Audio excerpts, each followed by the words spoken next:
হামের প্রাদুর্ভাব নিয়ে জানাতে গাজীপুর থেকে যুক্ত হচ্ছেন সহকর্মী আবুল হাসান। চলে যাব তার কাছে। আবুল হাসান, গাজীপুরে হামের পরিস্থিতি জানাবেন এবং যারা আক্রান্ত রয়েছেন তারা পর্যাপ্ত চিকিৎসা পাচ্ছে কিনা এবং কতটি কেন্দ্রে হামের টিকা দেওয়া হচ্ছে গাজীপুরে? দেখুন, হামের আক্রান্তের কথা যদি বলি, যে আমি যে এখানে দাঁড়িয়ে আছি শহীদ তাজউদ্দিন আহমদ মেডিকেল কলেজ হাসপাতাল, সেখানে শিশু বিভাগে গতকাল পর্যন্ত যে রিপোর্টটি এসেছে আমাদের কাছে, সেখানে 16 জন নতুন ভর্তি সহ 40 জন শিশু ভর্তি আছেন এবং 20 জন চিকিৎসা শেষে ছাড়পত্র পেয়েছেন। অর্থাৎ প্রতিদিনই কিন্তু এই হামাক্রান্ত শিশুদের সংখ্যা বাড়ছে এবং তারা হাসপাতালে এসে ভর্তি হচ্ছেন। আমরা চিকিৎসকদের সঙ্গে কথা বলেছিলাম, তারা যেটি জানিয়েছেন যে হামাক্রান্ত শিশুদের যেহেতু এটি সংক্রমিত রোগ, সে কারণে আলাদা রাখা হচ্ছে এবং শিশু ওয়ার্ডে তারা আলাদাভাবে এই শিশুদেরকে দেখভাল করছেন এবং তাদের যে প্রয়োজনীয় চিকিৎসা সেটি দেওয়া হচ্ছে। এবং টিকার যে বিষয়টি সেটি হচ্ছে যে গতকাল এখানে স্বাস্থ্য প্রতিমন্ত্রী এসেছিলেন এবং এখানে সদর উপজেলার ভাওয়াল মির্জাপুর ইউনিয়ন চত্বরে তিনি টিকাদানের যে আনুষ্ঠানিক উদ্বোধন সেটি করেছেন এবং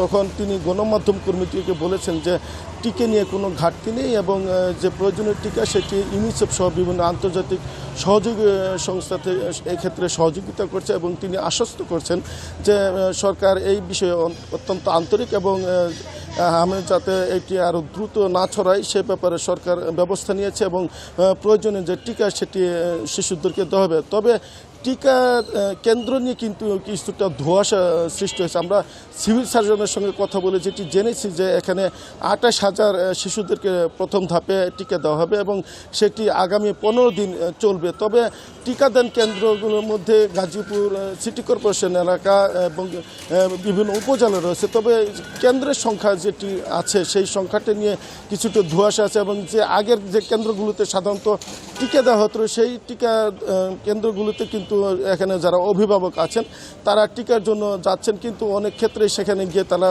ব্যর্থ হচ্ছেন। বলা হচ্ছে যে সেখানে টিকা দেওয়া হচ্ছে না, কিন্তু এভাবে কিন্তু অনেক হাসপাতালেও তারা যাচ্ছেন টিকার আশায়, কিন্তু সেখান থেকেও তাদেরকে ফিরে আসতে হচ্ছে। এক্ষেত্রে এখানে যে গণমাধ্যম কর্মীদেরকে বলা হতো যে কোন কোন কেন্দ্রে কতগুলো টিকা দেওয়া হবে, সেই ব্যাপারটি কিন্তু এবার নেই। অর্থাৎ এই ব্যাপারে প্রয়োজনীয় যে প্রস্তুতি সেটা আমরা দেখতে পাইনি, ফলে অভিভাবকদের মধ্যে কিছুটা বিভ্রান্তি তৈরি হয়েছে এবং এখানে যারা স্বাস্থ্যকর্মী আছেন তারা বলছেন যে আগামীতে যে টিকাগুলো দেওয়া হবে সেই টিকা যেই কেন্দ্রগুলো আছে সেই কেন্দ্রের মাধ্যমে যাতে সরবরাহ করা হয় এবং এখানে যারা অভিভাবক আছেন তারাও প্রত্যাশা করছেন যে তাদের ভোগান্তি এড়িয়ে যেন এই টিকা সহজলভ্য হয় সেই ব্যাপারে তারা তাগিদ দিয়েছেন। আবুল হাসান, আপনি আমাদের সাথেই থাকুন। এবার আমরা চলে যাচ্ছি নেত্রকোনা। আমাদের সাথে যুক্ত হয়েছে সহকর্মী লাভলু পাল চৌধুরী, জানবো তার কাছ থেকে।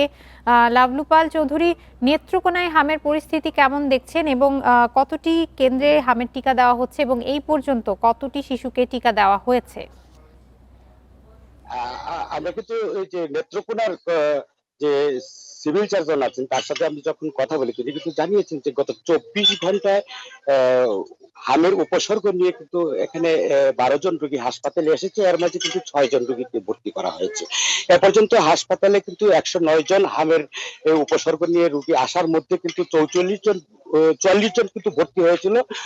তার মাঝে কিন্তু 19 জনকে কিন্তু তারা 19 জন সুস্থ হয়ে বাড়ি ফিরেছে, বাকিরা এখন পর্যন্ত কিন্তু 15 জন এই হাসপাতালে চিকিৎসা নিচ্ছে। আপনি যদি আরেকটি বিষয় জানতে চেয়েছিলেন যে এখানে যেহেতু উচ্চ ঝুঁকি প্রবণ এলাকা হিসেবে ঘোষণা করা হয়েছে নেত্রকোনা জেলার আটপাড়া উপজেলাতে, সেখানে কিন্তু 14,809 জন শিশুকে তারা 21 দিন টানা হামের টিকা দিবে সেই লক্ষ্য নিয়ে গতকাল থেকে কিন্তু তারা কাজ শুরু করেছে। আমরা গতকাল যখন দেখেছি যে 11টি স্থায়ী এবং অস্থায়ী কেন্দ্র মিলিয়ে তারা যখন সেই টিকাগুলো দিচ্ছিল সেখানে কিন্তু আসলে টিকা শিশুদের যে উপস্থিতি সেটা কিন্তু আমরা খুব কম আমরা দেখেছি। সেখানে 1 জন 2 জন 3 জন করে এসছে। এখন পর্যন্ত কিন্তু আসলে তারা জানাতে পারেনি যে কতজন শিশুকে তারা টিকা দিয়েছে। তবে এটা একটা কিন্তু শঙ্কার জায়গা তৈরি হয়েছে যে তারা যে লক্ষ্যমাত্রা নির্ধারণ করেছে সেটি তারা আসলে পূর্ণ করতে পারবে কিনা। আরেকটি বিষয় যে এখানে কিন্তু আসলে নেত্রকোনায় যে সংকটাপন্ন অবস্থায় যে রোগীরা আসছে তাদের কিন্তু চিকিৎসার সুব্যবস্থা নেই। এখানে কিন্তু একটু সংকটাপন্ন হলে কিন্তু সেই রোগীদের কিন্তু ময়মনসিংহ রেফার করে দেওয়া হচ্ছে এবং সেখানে ময়মনসিংহ মেডিকেল কলেজ হাসপাতালে কিন্তু আসলে সেই সংকটাপন্ন রোগীর চিকিৎসা হচ্ছে এবং সেখানে কিন্তু একজন রোগী মারাও গেছে নেত্রকোনার।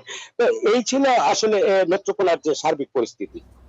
হামের প্রাদুর্ভাব নিয়ে জানাচ্ছিলেন সহকর্মীরা গাজীপুর এবং নেত্রকোনা থেকে।